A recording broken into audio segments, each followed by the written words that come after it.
गैया के गोबरा मंगाइब अंगना लिपाइब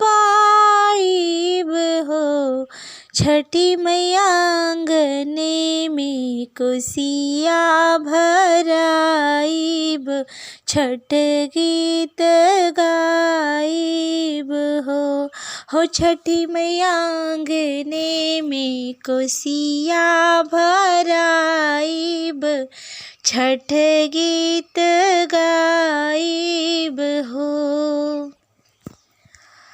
रउआ लोग आनंद लें छठी गीत के और छठ माई की कृपा आप लोगन पे बनल रहे। आप लोगन का प्यार हमें ऐसे ही मिलत रहे। छठ माई से हमारा बहुत बड़ी विनती बा।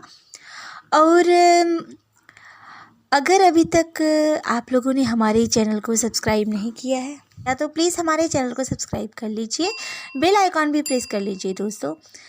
और ये सुनते रहिए, बहुत ही प्यारा भजन है माता रानी का, छठी माँ का, और बहुत ही सरल है, तो आप इसे बहुत ही आसानी से गा सकते हैं। गैया के गोबरा मंगाइब कल अंगना लिपाइब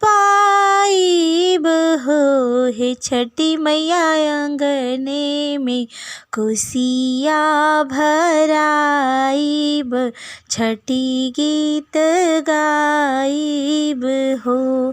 हे छठी मैया अंगने में कोसिया भराइब छठ गीत गाइब हो। घरे घर से दौरा मंगाइब तिवई बोलाइब तिवई बोलाइब हो। हे छठी मैया घियना के दिया ना जलाइब तुह के मनाइब हो। हे छठी मैया घिउआ के दिया ना जराइब तुह के मनाइब हो। हे छठी मैया अंगने में कोसिया भराइब छठ गीत गाइब हो। अमवा के लकड़ी मंगाइब हवन कराइब हो।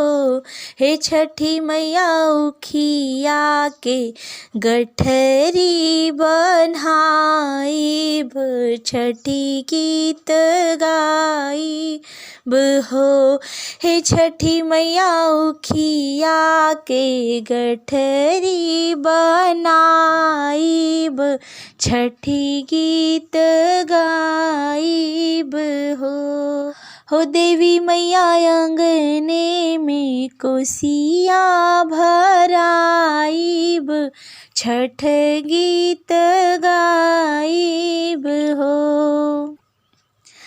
चौरा के पिठिया बनाइब चौका सजाइब हो। हे छठी मैया पनिया में तुहे गोहराइब अर्घ दियाइब हो। हे छठी मैया पनिया में तुहे गोहराइब